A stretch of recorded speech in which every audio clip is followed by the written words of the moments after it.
नमस्कार दर्शकों, मैं हूं कमल श्रीमाली।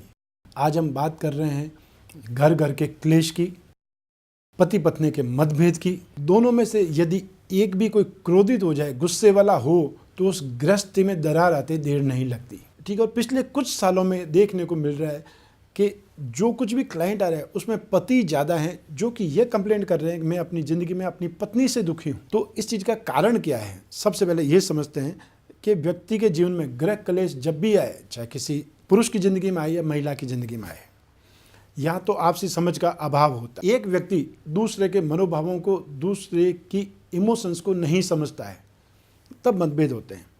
सेकंड प्रॉब्लम होती है संतान का अभाव। शादी जब हो जाती, कितने ही वर्ष हो जाते हैं, संतान नहीं होती है, या संतान होकर के बार बार गर्भपात हो जाता है, या किसी और परिस्थितिवश संतान के बारे में प्लान नहीं कर रहे हैं, तब वो चिड़चिड़ा स्वभाव, तब वो संतान का अभाव, ठीक है, ज़िंदगी में गृह क्लेश का कारण बन जाता है। क्योंकि हमारे इस समाज में संतान नहीं होना एक प्रकार से बहुत बड़ा कलंक की तरह माना जाता है। फिर एक और स्थिति आती है, आर्थिक स्थिति कमज़ोर होने पर अपने आप में गृह क्लेश की स्थिति हो जाती है। फोर्थ आती है अत्यधिक कर्ज होने पर। पांचवी स्थिति आती है पारिवारिक दुश्मनी के कारण।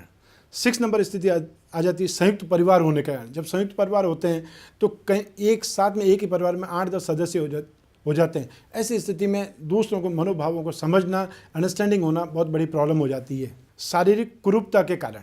और लास्ट आता है दाम्पत्य सुख में कमी हो तो मतभेद बहुत ज़्यादा होते हैं, गृह क्लेश की स्थिति बहुत ज़्यादा आती है। आज हमारे सामने जो एक कुंडली है उदाहरण के रूप में, एक पति ने भेजी है जो अपनी पत्नी के क्रोध से बहुत ज़्यादा दुखी है, बहुत ज़्यादा पीड़ित है। उसका कहना है कि मेरी पत्नी को ये बहुत ज़्यादा गुस्सा आता है, गुस्से के बाद में वो अपने पति पर हाथ उठा देती है, जो सामान उसके हाथ में आता है वो तोड़ फोड़ डालती है, घर में अशांति और कलह का वातावरण है, मानसिक तौर पर काफ़ी परेशान हूँ, कोई उपाय है तो बताए। और सेकंड लास्ट में लिखा है यदि तलाक ही कोई उपाय है, तलाक लेने से मेरी ज़िंदगी ठीक हो जाएगी, तो वैसा भी चीज़ बताएं।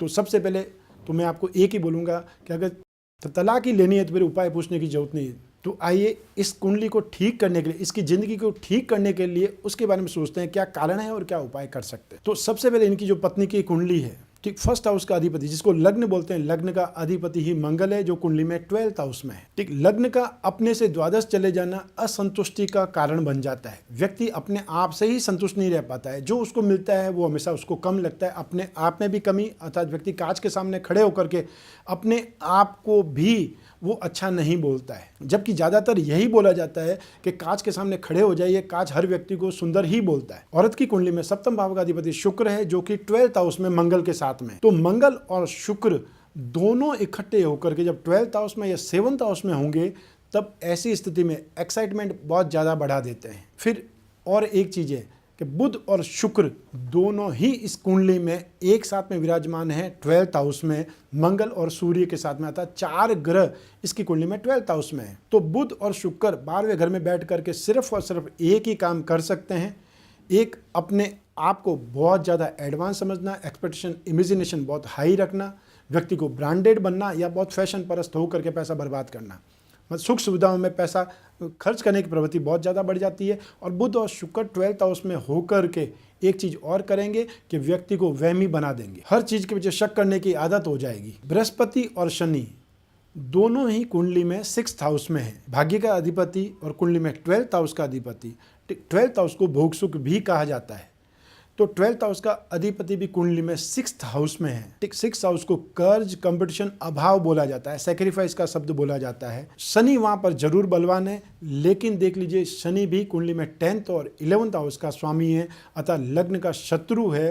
वो 6th हाउस में बैठ करके सप्तम स्थान के दूसरी ओर दृष्टि डालता है, अतः सप्तम स्थान भी उसके बीच में ही है। फिर वही शनि कुंडली में मंगल, सूर्य, बुध और शुक्र सब पर दृष्टि डालता है।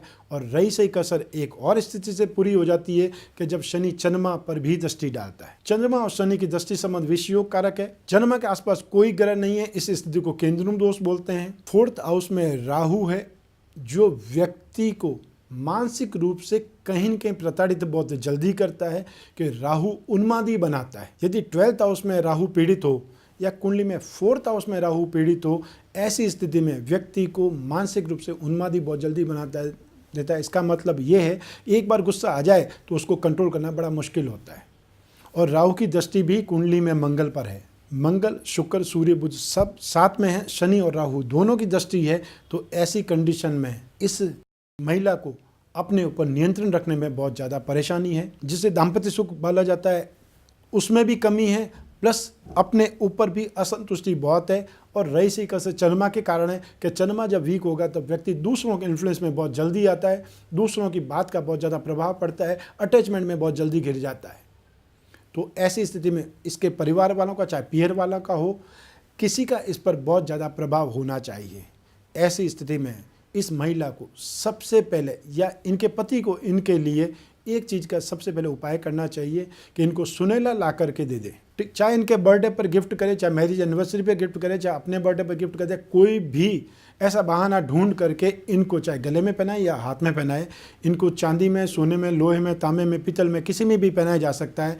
रत्नों को असर करना है, धातु को असर नहीं करना है, ये बात ध्यान रख लीजिए। सेकंड उपाय, लग्न का स्वामी मंगल है, इसलिए मंगल से संबंधित जो भी दान कर सकते हैं, ठीक, मंगल के लिए लाल वस्तुओं का दान होता है, हर मंगलवार को लाल वस्तुओं का दान कराएं। थर्ड चीज़ है, हर पूर्णिमा को इनकी पत्नी व्रत करे या खुद सत्यनारायण की कथा कर ले, इसी बहाने व्रत हो जाए, इसी बहाने घर में कुछ पूजा पाठ हो जाए। ऐसा कुछ न कुछ उपाय करें। अपने बेड के पास में हमने एक पिरामिड विकसित किया है, उसका नाम है काम अनंग पिरामिड। दाम्पत्य सुख के लिए आप इस पिरामिड को सिर्फ अपने जहाँ पे सोते हैं बेड पे रखना मात्र है।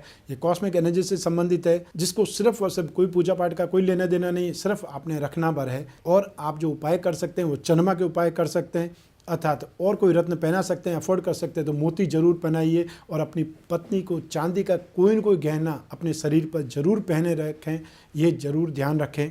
जब बृहस्पति राशि चेंज करेगा तो काफ़ी कुछ आपकी स्थिति में सुधार आना चाहिए, सब ग्रह स्थिति के कारण। और बाकी आप उपाय करके देखेंगे तब भी काफ़ी कुछ स्थिति ठीक होगी। जिन व्यक्तियों की भी ये प्रॉब्लम है, एक जीवन साथी के साथ में मतभेद है, उनको अपने जीवन में हर शुक्रवार को अपने जीवन साथी को कुछ न कुछ गिफ्ट जरूर करना चाहिए, चाहे बाजार से आते हुए कोई मिठाई ही खरीद करके ले आए। हर शुक्रवार को अपने पूजा स्थान में सफ़ेद पुष्प ला करके देवताओं पर जरूर चढ़ाएं। थर्ड चीज़, जहाँ तक हो सकता है अपने बेडरूम में, जहाँ तक एक्स्ट्रा ऑर्डिनरी जो भी हम कूड़ा करकट भरे रखते हैं, बहुत सामान भरे रखते हैं, उसको निकाल के बाहर करें, किसी और रूम में स्थान दें या कहीं और रख सकते हैं तो वो करें। इतना कुछ करने से आपकी ज़िंदगी काफ़ी कुछ ठीक हो सकती है। बाकी उपाय बहुत सारे हैं जो मैं आपको लिख करके भेज रहा हूँ, जो जो हो सकता है वो करने का प्रयास जरूर कीजिएगा।